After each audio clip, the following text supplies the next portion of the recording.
হাটশিঙিমারিতে বন দফতরের অফিসে তালা, দুপুর দুটোতেও বন্ধ অফিস। রহস্যজনকভাবে অফিসে উপস্থিত নেই কোনো কর্মচারী এবং বন দফতরের কর্মচারীকে ফোনেও পাওয়া যায়নি। কিন্তু হঠাৎ কেন অফিস বন্ধ তা নিয়ে সন্দেহ দেখা দিয়েছে। জেলার নানা জায়গায় অর্ধশতাধিক কাঠ মিল চলছে। কালাপানি এলাকার বউবাজার পাহাড়ে বন সম্পূর্ণ ধ্বংস করা হয়েছে বলে অভিযোগ। তবে কে বা কারা এই সমস্ত গাছ কেটে নিয়ে গিয়েছে তার খবর এখন পাওয়া যায়নি।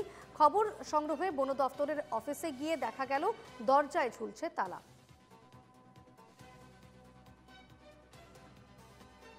মানকাচর থেকে আমাদের প্রতিনিধি কবির মণ্ডলের এক প্রতিবেদন দেখুন। এই মুহূর্তে আমি এসে উপস্থিত হয়েছি দক্ষিণ শালমারা মানকাচর জেলার সদর যে বন বিভাগের অফিস রয়েছে সেই অফিসে। এখন সময় আমি দেখব, প্রথমে দেখো এখন সময় 1টা 26, আর এই 1টা 26 দিনের, অথচ দেখা যাচ্ছে এই যে বন বিভাগের অফিস, তাদের অফিসে এখন পর্যন্ত কিন্তু তালা।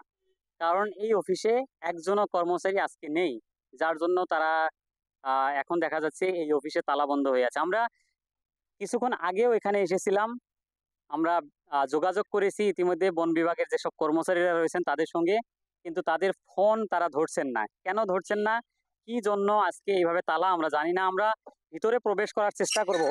দেখো এনকেটিভির বাংলার যে দর্শক রয়েছেন আমরা দেখাবো। দেখো ভিতরে এই মূল যেটা গেট রয়েছে সেই গেটটা বর্তমান খোলা আছে, কিন্তু অফিস যেটা রয়েছে অফিসের প্রথমে এই যে সাইনবোর্ড রয়েছেন সেই সাইনবোর্ডটাও দেখানোর জন্য অনুরোধ জানাচ্ছি সহযোগী ভিডিও জার্নালিস্ট রফিকুলকে। দেখো এটা হচ্ছে হাটশিঙিমারি মানকাচর বন বিভাগের অফিসের সাইনবোর্ড, আর এটাই হচ্ছে অফিস।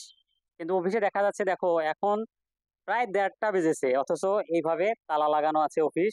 কেন তালা লাগানো হয়েছে এই বিষয়টা আমরা জানি না। জানার জন্য ইতিমধ্যে বন বিভাগের যে কর্মচারী তাদের সঙ্গে যোগাযোগ করেছি, কিন্তু তারা ফোন তুলছেন না।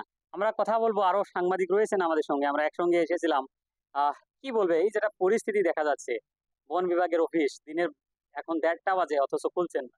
অ্যাকচুয়ালি আজকে আমরা এসেছিলাম এখানে, বন বিভাগের এই জেলা খণ্ডত প্রায় 50টা মানে কাঠফলা মেল চলি আছে।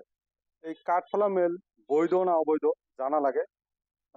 সাথে পূর্বাঞ্চল পাহাড় অঞ্চলত বহু গাছ কেটেছে, মূল্যবান গাছ কাটি শেষ করে ফেলাইছে।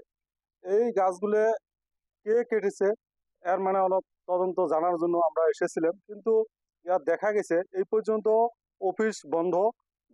খালি বন্ধই না, এই যে কর্মচারী আছে বা ফরেস্টর দায়িত্বত আছে সেইসকলক তেখেতলোকক আমি ফোন কৰি আছি, ফোন রিসিভ করে নাই এই পর্যন্ত।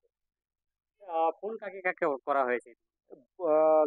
ধন্ময় রাভা যে দায়িত্বত আছে বন বিভাগত, তাক ফোন করা হয়েছিল, কিন্তু এই পর্যন্ত রিসিভ করা হয়নি। কারণটা কি, রহস্য কি আমি না জানো। আমরা এনকেটিভি বাংলার দর্শককে বা বিভিন্ন সংবাদ মাধ্যমে আমরা দেখতে পেরেছি বা আমরা দেখিয়েছি ইতিমধ্যে দর্শককে, বিভিন্ন জায়গায় অবৈধ 50টারও বেশি কাঠফলা মিল চলতেছে। এমনকি বন ধ্বংসযজ্ঞ চলছে মানকাচরে। বন বিভাগ কিন্তু ভূমিকা তাদের একেবারে রহস্যজনক। অ্যাকচুয়ালি কব লাগিব, অ্যাকচুয়ালি কথাটা হলো এই জায়গার যে বন বিভাগ প্রথম কয় যে আমার মানুষ কম, আর এই সুযোগত এরা আমার হাতত যতগুলো অভিযোগ আছে সব অভিযোগকারীদের অভিযোগ যে এরা প্রত্যেকটা কাঠফলা মেলের থেকে ধন সংগ্রহ করে, এরকম অভিযোগ আমাদের কাছে আছে। আর এই কথা আমরা জানার জন্য এখানে এসেছিলাম, কিন্তু বর্তমান 12টা 1টা বেজে 1:30টা বেজেছে, এই পর্যন্ত বন বিভাগের কোনো লোক এখানে নেই। দুর্ভাগ্যজনক। আমি বন বিভাগের মন্ত্রীক আমি অনুরোধ জানাবো অতি শীঘ্রে এই যে সকল আছে বিষয় সবার বিরুদ্ধে আইনি ব্যবস্থা নেওয়ার জন্য আমি অনুরোধ জানাবো। এইভাবেই কিন্তু এখন তালাবন্ধ অবস্থায় রয়েছে এই যে হাটশিঙিমারি মানকাচর বন বিভাগের অফিস। আমরা কয়েকদিন আগেই এনকেটিভির বাংলা দর্শককে আমরা দেখিয়েছি মানকাচরে কিভাবে বিভিন্ন জায়গায় অবৈধভাবে এই যে বন ধ্বংসযজ্ঞ, এই যে বন বিভাগের অবৈধ কাঠফলা মেলগুলো যে চলতেছে, সেই জায়গাগুলো কিভাবে অবৈধভাবে কারবার চলে সেই বিষয়টা আমরা ইতিমধ্যে দেখিয়েছি। কিন্তু এই বিষয়টা আমরা জানার জন্য আজকে বন বিভাগের অফিসে এসেছিলাম, কিন্তু এখন সময় প্রায় 1:30টা, অথচ দেখা যাচ্ছে এই অফিসে এখন তালা বন্ধ, কোনো একজন কর্মচারী নেই। আর আমরা এই বিষয়টা যখন যোগাযোগ করি, তারপর দেখা যায় তারা কিন্তু ফোন রিসিভ করতেছে না। বিষয়টা একেবারে রহস্যজনক। আমাদের এই বিষয়টা নিয়ে পরবর্তী প্রতিবেদনে আমরা তাদের প্রতিক্রিয়া নেওয়ার চেষ্টা করব। আর তারা কেন এইভাবে অফিস বন্ধ রেখেছে সেই বিষয়টা আমরা জানার জন্য চেষ্টা করব। এই মুহূর্তে হাটসিংমারি থেকে আমি কবির মন্ডল, এনকে টিভি বাংলা।